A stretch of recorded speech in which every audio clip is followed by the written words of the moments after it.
తేజస్విని, తేజస్విని తల్లి ఎక్కడైతే ఒక ఇంట్లో అద్దెకు నివాసించారో, ఆ ఇంటి వెనక ప్రస్తుతం మనం రావడం అయితే జరిగింది. సో, ఇక్కడికి ప్రస్తుతం మనం ఎందుకు వచ్చామంటే, ఆ రోజు 2-2:30 గంటల మధ్యలో తేజస్విని గట్టిగా కేకలు వేసింది. ఆ అరుపులు ఈ ఇంటి పక్కన వారున్న ఇళ్ళలో కూడా వినిపించాయట. అజయ్ నన్నేం చేయొద్దు, నన్నేం చేయొద్దు అంటూ కూడా నన్ను కాపాడండి అంటూ కూడా గట్టిగా ఆమె కేకలు వేయడంతో, అరుపులు అరవడంతో కొంతమంది ఇక్కడ లేచి ఏం జరుగుతుందా అని చెప్పి చూసే ప్రయత్నం చేశారు. అయితే ఈ బిల్డింగ్ వెనకే ఒక 2 బిల్డింగ్స్ అయితే ఉన్నాయి. ఇక్కడ కొంతమంది రెంటాల్స్ ఉన్నారు, ఫ్యామిలీస్ ఉన్నాయి. సో వారిలో ఏంటి గొడవ ఏంటి అని చెప్పేసి లేచి చూచేసరికి ఆమె ఆ సెకండ్ ఫ్లోర్ విండో నుంచి, ఆ బెడ్‌రూమ్ విండో నుంచి ఆమె కొన్ని వస్తువుల్ని కిందకి విసిరేయడం అయితే జరిగింది. నేను కొన్ని వస్తువులనైతే నేను చూపించే ప్రయత్నం చేస్తా. ఎందుకంటే పోలీసులు వారు దర్యాప్తులో భాగంగా కొన్నిటిని కలెక్ట్ చేసుకొని తీసుకెళ్ళిపోయారు. ఒకసారి క్లియర్‌గా మనం అక్కడ చూడొచ్చు. కొన్ని వస్తువులైతే కనిపిస్తా ఉన్నాయి. ముఖ్యంగా ఆమెకు సంబంధించి ప్రైవేట్ దుస్తులు కావచ్చు, నార్మల్‌గా దుస్తులు కావచ్చు, ఇవన్నీ కూడా కిందకి విసిరేసింది. అయితే ఆ దుస్తులు కొన్ని ఈ చెట్ల పైన పడి ఉండిపోయినాయి. దాని తర్వాత మళ్ళీ తీసే ప్రయత్నం చేశారంటూ కూడా ఇక్కడ ఒక స్థానికుడైతే చెప్తా ఉన్న పరిస్థితి. ముఖ్యంగా ఆ విండో నుంచి మొబైల్, తన మొబైల్ ఫోన్, తర్వాత తన చార్జర్, తర్వాత డీప్ వర్క్ అనే ఒక బుక్, తర్వాత ఒక షాంపూ డబ్బా, ఇంకా చిన్న చిన్న వస్తువులు వీటన్నిటిని కూడా విండో నుంచి బయటకి ఆమె విసిరేసింది. సో దాని తర్వాత ఆ ఇంట్లో కొంచెం గందరగోళం నడిచింది. తర్వాత మళ్ళీ ఆమె ఆ సెకండ్ ఫ్లోర్ బయటకు వచ్చింది. వాళ్ళ తల్లి గారిని బెడ్రూమ్‌లో పెట్టి లాక్ చేసి గట్టిగా కేకలు వేసుకుంది. నన్ను కాపాడండి, అజయ్ నన్ను ఏం చేయొద్దు అంటూ కూడా సెకండ్ ఫ్లోర్, మళ్ళీ దాని తర్వాత ఫస్ట్ ఫ్లోర్‌కి వచ్చింది. ఫస్ట్ ఫ్లోర్‌కి వచ్చిన తర్వాత అక్కడ కూడా అదే రకంగా ఆమె గట్టిగా కేకలు వేస్తూ నన్ను కాపాడండి అంటూ కూడా వారి తలుపులను కూడా కొట్టింది. వారు భయపడి ఆ తలుపులను తెరిచే ప్రయత్నం చేయలేదు. దాని తర్వాత కింద బ్యాచ్‌లర్ రూమ్ దగ్గరికి వెళ్ళడం, వారిని భయపెట్టే విధంగా వారితో ప్రవర్తించడం, తర్వాత మళ్ళీ బయటికి పరుగులు తీయడం, ఇదంతా కూడా జరిగింది. అయితే ఇక్కడ కొంతమంది ఏం చెప్తున్నారంటే, అటు వెళ్ళక ముందు ఆమె ఇటువైపు కూడా వచ్చింది. ఇప్పుడు ఆ ఇంటి వెనకకి సంబంధించి ఒక బిల్డింగ్ ఉందని చెప్తున్నా కదా! ఇదే ఆ బిల్డింగ్. సో, ఇక్కడ పక్కనే ఆనుకుని ఒక గోడ ఉంది. సో, ఆ గోడ దూకి ఇటువైపు వచ్చి, ఆ ఇళ్ళలో కూడా ప్రవేశించి, వారి తలుపులను కూడా కొట్టి, మళ్ళీ ఇటు పక్కన కూడా వచ్చి, ఇక్కడ కూడా తలుపులు కొట్టి, ఆమె కొంచెం గందరగోళం సృష్టించినట్టు కూడా చెప్తా ఉన్నారు. సో, ఇదంతా కూడా పోలీసుల యొక్క దర్యాప్తులో అయితే తెలియాలి. ఆమె ఎలా మరణించింది? ఆమెను ఎవరైనా వెంబడించారా? ఇదంతా కూడా పోలీసుల యొక్క దర్యాప్తులో అయితే తెలియాలి. ఇప్పటివరకు కూడా ఈ మిస్టరీ ఏంటి అనేది వీడట్ల. సో, పోలీసులు కూడా మళ్ళీ మొదటి నుంచి కూడా ఈ కేస్‌ని దర్యాప్తు చేస్తా ఉన్న పరిస్థితి. తల్లి, తల్లి ఎవరు? ఆమె తండ్రి ఎవరు? తల్లికి, కూతురికి మధ్య ఏదైనా గొడవ జరిగిందా? కొట్టుకున్నారా? ఆ రోజు వారిద్దరితో పాటు ఆ ఇంట్లో ఇంకెవరైనా ఉన్నారా థర్డ్ పర్సన్? ప్రముఖ ఒక మీడియా ఛానల్ వచ్చినప్పుడు బెడ్‌రూమ్‌లో ఒక వ్యక్తిని చూసామంటూ కూడా వారు చెప్తా ఉన్న పరిస్థితి. సో, ఆ బెడ్‌రూమ్‌కి లాక్ వేస్తుందంట తర్వాత. సో, ఆమె అయితే ఎవరిని లోపలికి రానివ్వట్లేదు. మొదటి నుంచి కూడా చాలామంది ఈ చుట్టుపక్కల వాళ్ళు కూడా ఆ రోజు ఇన్సిడెంట్ జరిగిన తెల్లవారుజామున అసలు ఏం జరిగిందనే విషయం తెలుసుకోవడం కోసం వీరు అడగడానికి వెళ్ళడానికి ప్రయత్నిస్తున్నప్పుడు వారితో మాట్లాడడానికి ఆమె నిరాకరించింది. సో, తేజస్విని ఎలా మరణించింది అనే విషయం ఇప్పటివరకైతే తెలియట్లే. ఇక పోలీసుల దర్యాప్తులో తెలియాల్సింది. తేజస్విని ఆమె గట్టిగా కేకలు వేస్తే అసలు గోడ దూకిందా లేదా? ఈ బిల్డింగ్‌కి సంబంధించి ప్రస్తుతం మనతో పాటు మాట్లాడడానికి ఒక పర్సన్ ఉన్నారు. ఒకసారి అడిగే ప్రయత్నం చేద్దాం. ఎందుకంటే తేజస్విని హైట్ చాలా తక్కువ. ఆమె గోడ దూకడం కొంచెం కష్టమే. కానీ కొంతమంది ఏం చెప్తున్నారంటే చిన్న పిల్లలే దూకుతారు. ఒక రాయి ఉంటుంది. దాన్ని ఆనుకుని దూకుతారు అంటూ కూడా చెప్తున్నారు. ఒకసారి అడిగే ప్రయత్నం చేద్దాం. బ్రదర్ ఏం చెప్తారు? ఆమె అర్ధరాత్రి వేళ ఈ గోడ దూకి ఇవతలకొచ్చి ఇక్కడ తలుపులు కూడా కొట్టిందంటూ కూడా చెప్తున్నారు. యాక్చువల్‌గా సౌండ్ వచ్చిందని అన్నారు గానీ, హ్మ్. ఆమె అక్కడి నుంచి అటే రన్నింగ్ చేసిందని గానీ, ఇక్కడి నుంచి ఇటు దుంకినట్టు హ్మ్. ఏ స్పెక్యులేషన్స్ లేదు. సౌండ్ వచ్చిందని విన్నా అంతే. హ్మ్. కానీ ఇంకేం లేదు. లైక్ ఇటు దుంకి ఇటు డోర్ కొట్టిన సౌండ్ లేదు అసలు. హ్మ్. అది ఇగ వస్తుంది గదా! మా దగ్గర కూడా వచ్చిందనుకుంటా. రూమర్ అంటే మా పర్సెప్షన్ వేరే, మీ పర్సెప్షన్ వేరే. అన్నీ కలిపి వేరే పర్సెప్షన్ వచ్చినట్టు. హ్మ్. ఇక్కడ బిల్డింగ్‌లో అట్లా వచ్చినట్టుంది గానీ, ఆళ్ళ ఇంటి నుంచి స్ట్రెయిట్ ఎళ్ళడం మాత్రం అది రియల్. అవును. అదంతా కూడా సీసీటీవీ ఫుటేజ్‌లో రికార్డ్ అయింది. కానీ ఇటు వచ్చినట్టు గేట్ ఎక్కలే. తీయగానే ఫస్ట్ ఒక పర్సన్ ఆమెను చూసి భయపడి పారిపోయాడు. తర్వాత ఆమె వెనకాల వెళ్ళింది. యాక్చువల్లీ అది చూసి పారిపోయిన పర్సన్ ఇక్కడ బ్యాచిలర్ అంతే. అవును. ఫస్ట్ వాళ్ళ రూమ్‌లోకి వచ్చేయంగానే ఒక పర్సన్ రన్ చేసాడు. ఒక పర్సన్ లోపలికి వెళ్ళిపోయాడు. ఎక్కడికి వెళ్ళాడో తెలవదు గానీ, దెన్ ఆఫ్టర్ ఆ పర్సన్ అటు నుంచి అటే స్ట్రెయిట్ వెళ్ళిపోయాడు. హ్మ్. ఈమె ఆయన ఎమ్మడే వెళ్ళింది అంతే. అది హ్మ్. జరిగింది. తర్వాత అక్కడి నుంచి అక్కడ ఎంతమంది ఉన్నారు? ఎవరు చూసిర్రు? అవన్నీ మనకు ఎవరికీ ఐడియా లేదు. ఓకే. క్లారిటీ లేదు. అసలు ఎవరికీ క్లారిటీ లేదు. అసలు ఆ ఇంట్లో ఏం జరిగిందనేది హ్మ్. ఎవరికీ క్లారిటీ లేదు. తెలిస్తే వాళ్ళ అమ్మకి తెలవాలి. హ్మ్. లేకపోతే కిందున్న బ్యాచిలర్స్‌కి కొంచెం ఐడియా ఉండాలంతే. హ్మ్. అంటే వాళ్ళక్కడ లైవ్‌లో ఉన్నారు కాబట్టి వాళ్ళకి ఐడియా ఉంటదంతే. వాళ్ళ కళ్ళతో చూసి చెప్పగలుగుతారంతే. సో, దట్ ఇటు నుంచి వచ్చి ఆమె మీ తలుపులు కొట్టడం, లేదంటే మీ పైన పైకి వెళ్ళే వారి తలుపులు కొట్టడం. సో, అంటే యాక్చువల్‌గా మీరు కాదు, మీ పైనున్న వాళ్ళు తలుపులు కొట్టారని చెప్పేసి వారు అన్నారనేది కూడా చెప్తున్నారు కొంతమంది. బట్ ఆమె ఇక్కడికి ఎలా వచ్చిందో కూడా ఐడియా లేదు కదా! హ్మ్. ఎందుకంటే ఈ వాల్ ఎక్కి దుంకియడం అనేది సరే వచ్చి దుంకింది. హ్మ్. మళ్ళీ ఎట్లెళ్ళింది అనేది ఐడియా లేదు కదా! అవును. బికాజ్ కెమెరాలో వాళ్ళు పడితే ఎక్కడనే కెమెరాలో పడతది. అది హ్మ్. అవన్నీ లేవు కదా! జస్ట్ ఆమె చూస్తున్నలా టీవీలలో హ్మ్. స్ట్రెయిట్ ఎళ్తున్నట్టుంది అంతే.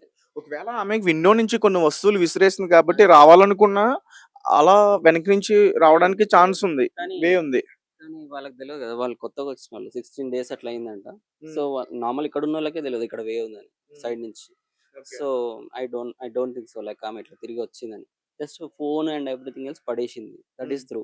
హ్మ్. కానీ దాని కోసం వచ్చిందా లేదా అనేది వి కాంట్ సే. అదే that is what happened. So, అంటే ఒక కామన్ మ్యాన్‌గా ఎలా రియాక్ట్ అవుతారు బ్రో ఈ ఇష్యూ పైన? ఒక్కసారిగా మొత్తం ఈ ప్రాంత ప్రజలందరిని కూడా కొంచెం భయాందోళనకి గురి చేసింది. ఎందుకంటే టెంపుల్‌లోకి వెళ్ళటం, ఒక విగ్రహాన్ని చేతపట్టుకొని తర్వాత మళ్ళీ ఆమె అదృశ్యం అయిపోవటం ఇవన్నీ కూడా జరిగాయి కదా! అవును. ఇవన్నీ లైక్ మైండ్ డిస్టర్బింగ్ థింగ్స్ అన్నమాట. అంటే కొంచెం న్యూడ్ ఇవన్నీ ఉండడం వల్ల ఇదొక స్పెషల్ కేస్ అయిపోయింది అంతే గాని అవును. నార్మల్‌గా చూస్తే ఇదొక టైప్ ఆఫ్ ఆమె మెంటల్లీ రిటార్డెడ్ అనుకోవచ్చు. Because of the books. హ్మ్. ఆమె చదివే బుక్స్ అండ్ ఏమో తెలవదు. రీసెంట్‌గా వచ్చింది. అండ్ 1,00,000 పెట్టి ఎయిర్‌బిఎన్‌బీలో ఉన్నారు కాబట్టి హ్మ్. యూ కెన్ థింక్ లైక్ ఏమైనా అనుకోవచ్చు. వాళ్ళ ఇష్యూస్ ఏమైనా ఉన్నాయేమో. బట్ హ్మ్. అదయిపోయింది. ఇగ గడుస్తూ ఉంటాయి. ఇట్లాంటివి చాలా చూస్తుంటాం. ఇగ వెళ్ళిపోతూ ఉండాలంతే. సో, తల్లి పైన ఏదైనా అనుమానం పడే ఛాన్స్ ఉండొచ్చా? లేదు. అది మనం చెప్పలేం. బికాజ్ ఆమె ఏంటిదో తెలవదు. పోలీసులు మాట్లాడిర్రు ఆమె గురించి అంతా. ఆమె నేను చూడలేదు. నేను చెప్పలేను అట్లాంటివి. That's all. ఎప్పుడైనా చూడడం గాని ఆమె వచ్చిర్రు. వాళ్ళొచ్చిర్రని తెలిసిందంతే. హ్మ్. మాకేం తెలవదు. ఇష్యూ అయ్యేంత వరకు వాళ్ళిక్కడ ఉంటున్నారనేది కూడా తెలీదా? ఈ బిల్డింగ్‌లో ఫస్ట్ ఫ్లోర్ కాదు. గ్రౌండ్ ఫ్లోర్‌లో ఉండేటోళ్ళు కూడా తెలవదు మాకు. అదే అవతల గల్లీ కదా! ఓకే. మాకు బ్యాక్ సైడ్ ఏం తెలవదు. ఓకే. సో, హ్మ్. మీ బిల్డింగ్‌కి ఇది బ్యాక్ సైడ్. ఇది బ్యాక్ వాళ్ళకి సైడ్. ఇది ఇది బ్యాక్ డెడ్ సైడ్. ఎండ్ మాకు. ఇది డెడ్ ఎండ్ యాక్చువల్లీ. ఇక్కడి అవును. నుంచి అటు పోము. అటు నుంచి ఇటు రాము. హ్మ్. అట్లా. కానీ ఒక్కసారిగా ఇది మొత్తం 2 తెలుగు రాష్ట్రాల వ్యాప్తంగా వైరల్ అయిపోయింది. అసలు తేజస్విని ఏమైపోయింది? బ్యాచిలర్స్ ఏదైనా చేసేసారా? అక్కడ ఎవరో నలుగురు ఏదైనా చేసారా? ఆమె ఎందుకు న్యూట్‌గా పరిగెట్టుకొని వెళ్ళింది? ఎవరైనా ఏదైనా చేసారా? సో, చాలా ఇదంతా కూడా బయటకొచ్చేసింది గదా! అవును. బ్యాచిలర్స్ ఏం చేసుండరు బ్రో. బికాజ్ ఆ ఏరియా మొత్తం అండర్ కంట్రోల్‌లో ఉంటుంది. లైక్ అంతా లేడీసే ఉంటారక్కడ. ఓకే. సో, ఐ గెస్ వాళ్ళేం చేసుండరు. రైట్. అంతే. Thank you. Thank you very much. Bro ఆ రోజు అర్ధరాత్రి సుమారు 2-2:30 టైం మధ్యలో విండో నుంచి కొన్ని వస్తువులు కిందకి విసిరేసిందంటూ కూడా చెప్తున్నారు. అండ్ మీ బిల్డింగ్‌లో ఎవరో ఒక పర్సన్ చూసారు. ఏంటి ఆ రోజు అసలు ఏ వస్తువులు విసిరేసింది? ఏం చెప్తున్నారు? అంటే ఆ రోజు అరౌండ్ ఒక 2-3 మధ్యలో నైట్. సో, ఆ టైంలో ఇట్లా వద్దు అజి అనుకుంటా 3 టైమ్స్ ఇట్లా ఆమె షౌట్ చేసిందనమాట. సో, మా ఇంట్లోళ్ళు ఆ నైట్ ఒకేసారి సౌండ్ రాంగానే ఇంట్లో కిటికీలకనే చూసినమాట బయటికెళ్ళలేదు. సో, ఇట్లా కిటికీలకని చూస్తే ఆమె హ్యాండ్ ఒకటి కనపడ్డదంట మా మదర్‌కి. హ్మ్. అందులోకెని చార్జర్ లాంటివి, షాంపూ లాంటివి, ఇంకా ఏమో వస్తువులనేవి బ్యాగ్ లాంటిది పడేసిందనమాట. హ్మ్. సో, ఆ సౌండ్‌కి మేము ఇగ భయపడి ఆ నైట్ ఇగ క్లోజ్ చేసి పడుకున్నామనమాట. సో, మార్నింగ్ లేచే వరకల్లా ఇక్కడ అమ్మాయి ఆ చెరువులో దుంకి చనిపోయింది అన్నట్టు మాకు తెలిసిందనమాట ఇది. హ్మ్. సో, ఒక్కసారిగా ఈ వార్త చాలా సెన్సేషనల్ అయిపోయింది గదా! ఎందుకంటే ఆమె న్యూడ్‌గా కిందకి రావటం. దాని తర్వాత ఈ గోడ దూకి ఇటువైపొచ్చి కూడా తలుపులు కొట్టిందనేది కూడా చెప్తున్నారు. అవునా? అవునన్న. కాకపోతే మాకు కూడా అంత తెలీదు. నైట్ ఎవరు చూడలేదు. హ్మ్. కాకపోతే మా ఇంటి పక్కన ఉండేటామె ఇట్లా ఒక ఆమె వచ్చి ఇట్లా డోర్ కొట్టింది అన్నట్టు ఒక అన్న చెప్పిండంట ఇట్లా. సౌండ్ వస్తుంది ఏందని చూడనీకి చూస్తే ఎవరో వచ్చినట్టు అనిపించిందంట. హ్మ్. కాకపోతే నైట్ డోర్ తీసుకొని బయటికి చూడలేదు ఎవరు కొట్టారా అనేది. భయపడ్డారు. భయపడ్డారు. అవును. నైట్ నిజంగానే భయపడ్డారు. బయటికి ఎవరు ఎళ్ళలేదు. హ్మ్. సౌండ్ వినిపిస్తే ఇగ భయపడి ఎవరు రాలేదు. స్టెప్స్ దగ్గరనే ఇల్లు ఉంటదన్నమాట. అక్కడనే కొట్టారంట. సో, హ్మ్. మళ్ళీ నైట్ తర్వాత ఈమె ఎక్కడి నుంచి వచ్చిందో కూడా అది కూడా తెలవదు మాకు. కాకపోతే సౌండ్ వచ్చింది నైట్ టైమ్‌లో ఇక్కడ మా ఇంటి దగ్గర. ఆ రోజు ఏదైనా గొడవ జరగడం గాని, కేకలు వినిపించడం గాని, అంటే బయటకి రాకముందు అలాంటివేమన్నా జరిగాయా? లేదన్న. దానికి 2 డేస్ బ్యాక్ కూడా నేను చూసాను. పైన ఫ్లోర్‌లో ఆ అమ్మాయి అక్కడ ఇక్కడ తిరుగుతుంది. హ్మ్. కాకపోతే అలాంటి ఏం సౌండ్ రాలేదు. కాకపోతే ఆ ఒక్క రోజు నైట్ 2-3 మధ్యలో సౌండ్ వచ్చింది. తర్వాత ఇగ హ్మ్. అలా అయిపోయింది. అంటే సౌండ్స్ అంటే డోర్‌లు గట్టిగా కొట్టడం గాని, ఇంకా? ఆ డోర్ కొట్టడం గాని, గేట్‌లో సౌండ్ చేయడం గాని, వద్దు అజయ్ అనుకుంట అట్లా తిరగడం గాని, అట్లా సౌండ్ అనేది గట్టిగా వచ్చిందన్న. యాక్చువల్‌గా పైన ఎంత సీన్ జరిగిందో కింద కూడా గ్రౌండ్ ఫ్లోర్‌లో అంతే సీన్ జరిగింది గదా! బ్యాచిలర్స్ రూమ్‌లోకి ఆమె లోపలికి వెళ్ళిపోవడం నగ్నంగా వారు భయపడడం. ఒక అబ్బాయి అయితే ఆ గేట్ దగ్గర ఉండి ఆమెను లోపల పెట్టి ఇతను గేట్ క్లోజ్ చేసాడంట కదా! న్యూడ్‌గా బయటికెళ్ళిపోతే ఇబ్బంది అని చెప్పి. సో, దాని తర్వాత గేట్ తీయగానే మళ్ళీ ఆమె పరుగున వెళ్ళడం ఇదంతా కూడా జరిగింది గదా! అంటే మాకు కూడా తెలియదు సీసీటీవీ బయట పడ్డాక చూసాం మేము కూడా. అన్న వాళ్ళు పాపం ఆమెని హెల్ప్ చేయడానికి ఇట్లా ప్రొటెక్ట్ చేయడానికి ట్రై చేస్తే ఆ అమ్మాయి అనేది ఎస్కేప్ అయిపోయి అక్కడ ఒక అన్న అప్పటికి బయటున్నాడు. సో, ఆ అన్నని ఫాలో అవ్వకుండా అటెళ్ళింది. ఆ అన్న అక్కడి నుంచి సైడ్‌కెళ్ళిపోయాడు. కాకపోతే ఆ అమ్మాయి అనేది గర్భగుడిలోకెళ్ళి అమ్మవారిని తీసుకుందనేది మాకు మార్నింగ్ అనేది తెలిసింది. అంటే డైరెక్ట్‌గా గర్భగుడిలోకైతే వెళ్ళలేదు. పక్కన ఉన్న టెంపుల్‌లో అమ్మవారి విగ్రహాన్ని తీసుకుంది. పక్కనున్న పోచమ్మ అమ్మవారు ఆమె సంథింగ్ చిన్న అమ్మవారు ఉన్నది విగ్రహం అనేది. ఆ దానికి లాక్ అనేది లేదనమాట. సో, ఇట్లా గడి తీసేసి ఆ అమ్మవారిని తీసుకొని ఇంకా చీర తీసుకొని దుంకేసిందని చెప్పారు. కాకపోతే చీర అనేది పక్కన ఉందని చెప్పారు కానీ విగ్రహం అనేది ఇంకా తీయలేదు. అది వద్దన్నారంట టెంపుల్ వాళ్ళు. సో, అంటే ఇంతకుముందు ఏమన్నా గొడవలు పడడం గాని, అక్కడి నుంచి ఆ రూమ్‌లో నుంచి షౌటింగ్స్ వినిపించడం, కేకలు వినిపించడం అట్లాంటియేమన్నా జరిగాయా?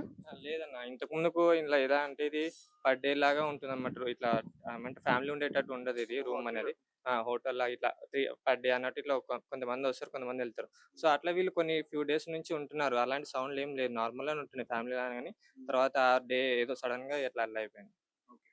సో, ఎలా రియాక్ట్ అయితారు మీరు? అంటే ఇక్కడ ఇన్సిడెంట్ ఇక్కడ మీ దగ్గరే జరిగింది. ఇది చాలా 2 రాష్ట్రాల వ్యాప్తంగా చాలా సెన్సేషనల్ అయిపోయింది. అసలేం జరిగింది ఇప్పటి వరకు తెలీదు. తల్లేమన్నా చేసిందా? అని కింద బ్యాచిలర్స్ పైన కూడా అనుమానాలున్నాయి. మీరెలా చెప్తారు దీని గురించి? అందరిని అనుమానించలేం గాని, మనం చూస్తే ఏమన్నా చెప్పనీకుంటది. అందరిని అనుమానించడం లేదు గానీ, కాకపోతే మాకు ఆ స్టోరీ అయిన 2 డేస్ వరకు ఎవరు ఇంట్లో సరిగ్గా పండుకోలేరు. అందరికి బ్యాడ్ ఆలోచనలు అవి ఇవి అన్నీ డ్రీమ్స్ కూడా సరిగ్గా నిద్రపోలేదనమాట. అందరికి భయపడ్డారు. నైట్ టైమ్‌లో బయటకి రావాలన్నా కూడా చిన్న పిల్లలు భయపడ్డారనమాట. సో, అరౌండ్ 8, 9:00 అందరూ క్లోజ్ చేసి పడుకున్నారనమాట. బయటికి ఎవరు రాకపోతుండే భయమైతుండే అంతా. ఇట్లా స్టోరీ అయింది సడెన్‌గా ఏంది ఈ అమ్మాయి ఇట్లా వెళ్ళిపోవడం మూడు గాని భయమైందనమాట అందరికి. సో, అదొకటి ఇన్సిడెంట్ మైండ్‌లో ఫిక్స్ అయిపోయింది. ఎక్కడ విండో అది? విండో? ఇక్కడనే అన్న. ఇక్కడ మీకు పైన సెకండ్ ఫ్లోర్ చూపిస్తది. మీకు అక్కడనే కనబడతది విండో మీకు కనిపిస్తుందా? మాకు కనిపిస్తది. మా బెడ్‌రూమ్‌లోకెళ్ళి సీదా విండో కనిపిస్తది. అప్పుడప్పుడు కనిపిచ్చేదా అక్కడ? అంటే ఈ ఇన్సిడెంట్ జరగకముందు కనిపిచ్చేదా? లేదన్న అట్లేం లేదు.